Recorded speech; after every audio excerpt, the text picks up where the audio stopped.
Hi, good evening. Steve Adler. Got a minute? Let's take a look at some virus numbers. I also have some results of polling, not actual who people voted for, but let's take a look at who it is that's actually voting and how many. Kind of surprising right now for us here in the city. But let's begin with the virus numbers. Here's our main dashboard, beginning with the numbers on the left, as we always do. Hospitalizations, 13 hospitalizations. That number's down. Takes a 7-day moving average to 19. You can see on the chart how we've kind of leveled off here. We were accelerating a little bit. Well, I tell you, it just is so uncertain. Used to be that admissions were going up and cases were going down, kind of. Except today, look at the right side, number of new cases up to 122 with a 7-day moving average of 88. So we keep getting mixed signals as to where we are in the city, which adds some uncertainty as we move into to Halloween, as we move into colder weather. Colder weather, probably fewer people eating outside, which means either not eating at restaurants or maybe more people are going inside. If people go inside, that creates the risk for transmissions. The numbers in green down at the bottom are the 7-day running averages for hospitalizations, ICUs, and ventilators. Let's see what the nightly count is, the census, and we'll go to the next dashboard, because the numbers that we're seeing are actually slightly under the 7-day running average.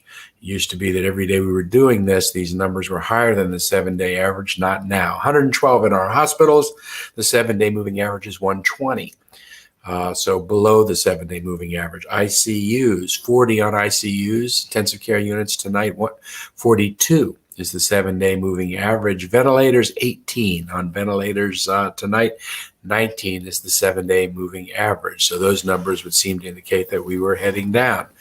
But again, mixed numbers. The total number of new cases, 122, gets us up to 31,775 cases. People that passed away, still 449, which means we've had several days here without someone passing away, which is obviously good news. Let's take a look at those numbers in a little different form. We have Dr. Escott's weekly charts, and we'll go through some of those pretty fast. The first one of his charts shows us the number of new cases in the city. You can see we spike during the summer. We came back down. We were low. Then we started going back up again. We came down low and then started going up again, kind of flat in that range of about 100 new cases. Let's go to the next chart. This is the one that shows us hospitalizations and also ICU admissions and ventilators. Blue is hospitalizations. You can see how that number went down low. We were trying to get below 10, and then we worked our way back up to right now 20, just above, just below. Ventilators, ICUs is the orange number, also tracking up just a little bit. Ventilators, smaller number, tracking up just a little bit, but mostly flat. Let's go to the next number. This is the modeler's number here of hospital admissions. You can see the green line off to the right, what's predicted in terms of new admissions into the hospital. You know, if we pass 40 as the average 7-day moving average number, that would be an indication to Dr. Escott that he might consider taking us into the orange area. By this model, we could hit that number by early in the first week of November 4th. Don't know that that's going to happen. The modelers, when they look at this data, key off of historical and the movements with respect to hospitalizations. They also look at mobility numbers. They track movement in the city. The greater the movement, the higher the mobility number. The greater the mobility number, historically, that's meant that the greater the number of interactions and that you're going to see increases in virus. But that's not necessarily the case. If we increase mobility and at the same time increase mask usage, and people being more vigilant with respect to social distancing, then we can actually increase the number of interactions without increasing cases or hospitalizations if people remain disciplined. And that's really what we want to see. We want people to get more and more disciplined, then we can open up more and more things and schools can stay open. But this is what it predicts based on mobility. But if we do mobility right, then we may not be, we won't see that number, that graph come to fruition the way that green line is. That's where we are right now with ambiguous numbers. We had to take down that green line by showing we can increase the number of interactions without increasing the number of cases. Only way to do that is with masking and social distancing. Let's go to the next chart from Dr. Escott. This shows us positivity in the community week by week. The last week that we have is week 43. That's all the way off to the right. You can see that we've gotten down to 3.7. It's down from 3.9. It's not as low as the 3.3 number that we had 2 weeks ago. We went from 3.3 up to 3.9, but we came back down to 3.7. That's good to see.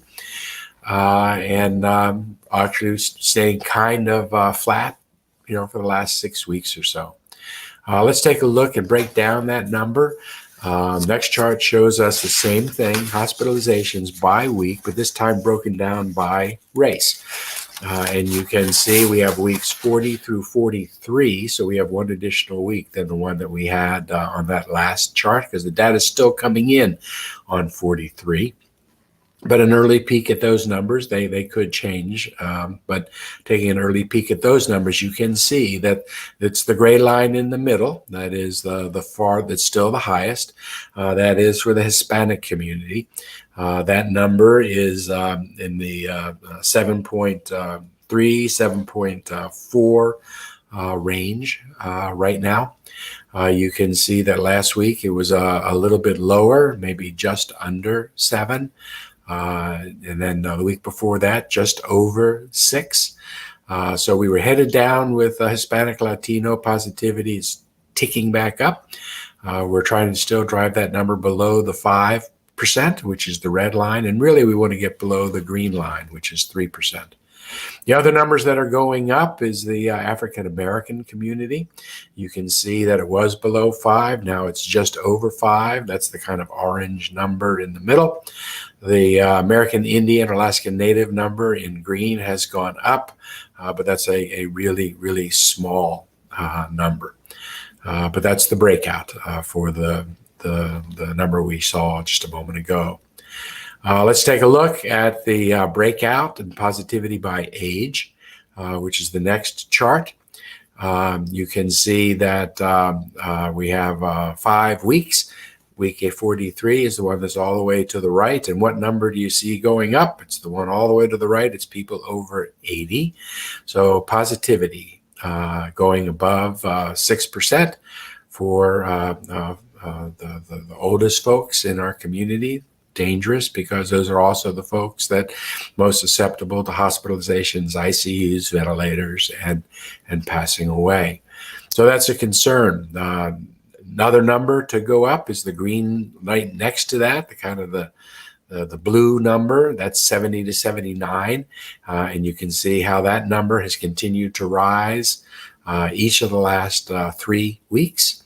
The other numbers here that are relevant, you can see pretty much holding their own, except for the 30 to 39 in the middle has made a move from below 3 to just about 4. But that's the age group, still high in terms of positivity. Is look to the left there, lines 3 and 4 in the chart. Those are the folks that are 10 to 19 and 20 to 29. Represent middle school, high school, college, and then right outside of college. Higher positivity rate. All right, let's go on to the next page. This tells us something about flu, just so that you can monitor that. We're going to be taking a look at this every week. You can see that testing positivity for flu 1.74%. Number of tests taken so far this season, 678. If you have not gotten a flu shot yet, you should get a flu shot. I know a lot of people haven't done it in the past. You need to go ahead and do it this year, because we can't be dealing with flu at the same time we're dealing potentially with COVID. Too many people trying to get in the ICUs if that happens. So go ahead and get the flu shot this year. Still real early in the season, but it's available. Let's take a look at the next page. This is another way to look at flu. Now, the hope is that while we filled our ICUs with flu patients a year ago, our hope is we won't do it this year. Why? Because more people are getting the flu shots, please. Also, because the masking that we wear to help with COVID-19 should also make it so that we don't pass the flu as much as we have in past years. We have people that are distancing. We have people that are not being around as many people in big groups. We don't have as many super spreader groups, but during the flu season, we never really think about that kind of thing. So look at this chart. This shows you what the percent of the population getting the flu is by year. And you can see that the orange number at the top was a pretty bad year for the flu. That was 2017 to 2018. The two green and yellow years, which is 18-19 and also 19-20, kind of the same kind of years, kind of bouncing around with each other. Actually, 19 to 20 last year, a little bit more intense than it was in 18 to 19. Look at the blue line all the way over to the left and down. That's how flu is coming in during this same period of time. And you can see that we're already starting out at a lower number than flu has been in the past. Our goal, as we watch this number over the next few months, is to try to keep this number, this blue number, down as low as we possibly can, not any of the spikes, and keeping it really low, especially through those January and February peaks, so that we can make sure that the flu is not getting our capacity in the ICUs. All right, I think those are the virus numbers based on the uncertainty associated with those numbers. Some indications that the numbers are going up. You saw the modelers' numbers, some indication that we're holding our own. You saw those numbers in terms of the positivity. The county judge decided not to reopen bars. That was the recommendation of Dr. Escott based on the science and the data. Too much uncertainty. They'll continue to watch those numbers. I've been meeting with Judge Biscoe and with Mark Escott, and in those conversations, and I support the decision that was made. I too would have taken the recommendation of Dr. Escott, and that was my recommendation. We'll come back and we'll take another look at it.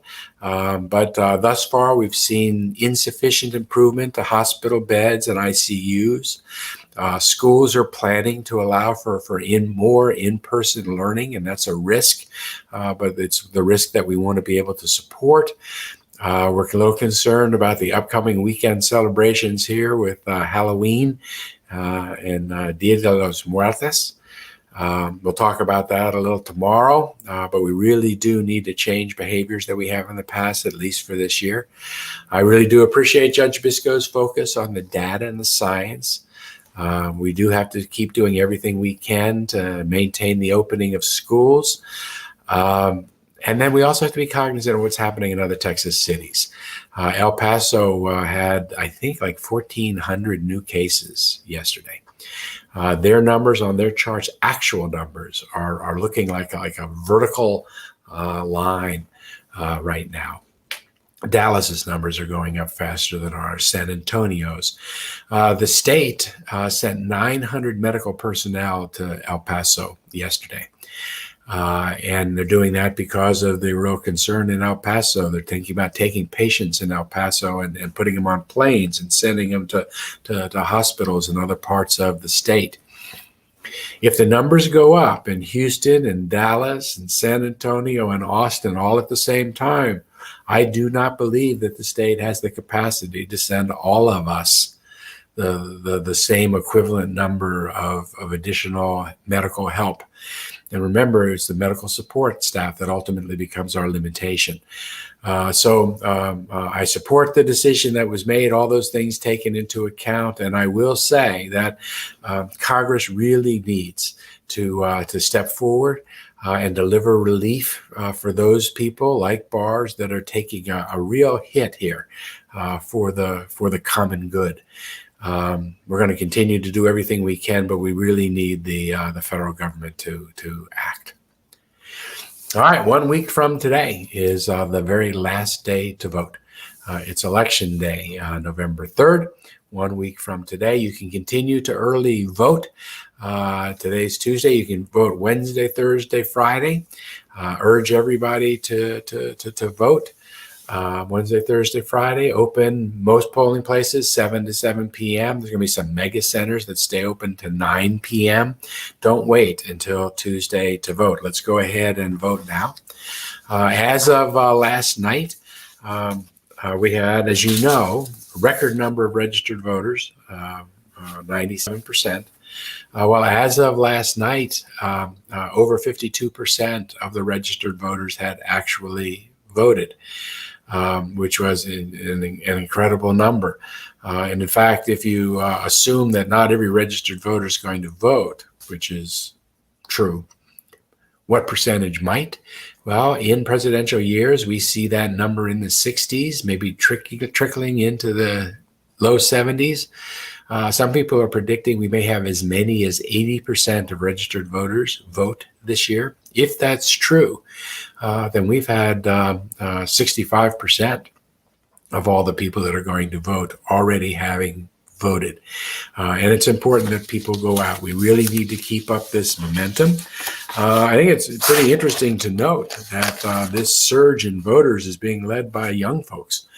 We really need the young folks to keep up that momentum. The numbers that I'm looking at indicate that the total number of vote in the city of Austin at this point, and we have about a little over 300,000 people that have voted in the city of Austin. And that would be in Travis and Williamson County, some numbers in Williamson County. Of that, just in the city of Austin, we've had over 300,000 people vote. Which is an incredible number for us. If we voted 80%, over 60% of the vote in the city of Austin will have voted already. But when you look at that number of the 300,000 plus votes that we have, almost 44% of them are people that are under 40. Almost 44% under 40. Voters under 50, almost 60%. Of all the votes so far in the city of Austin have been made by people who are under 50. 9% of the people voting, I think, in the city of Austin under 25. That may be a county number, but it's still an incredibly high number. So lots of youth voting, lots of younger voters voting. And it makes sense to me because they're the ones who are going to have to live with climate change, and they're the ones really invested in longer term and in the direction and the like. But those are just extraordinary numbers. I hope people continue to vote. Over the last 5 days, the total number of people voting each day, over half the vote has been people under 40 years old. So let's everybody continue to vote. Let's keep up the momentum. No matter how cold it gets, we need to make sure everybody votes. It's safe to vote, and it's an exciting time. Everybody needs to vote. With that, wish you good night. You all take care and be safe.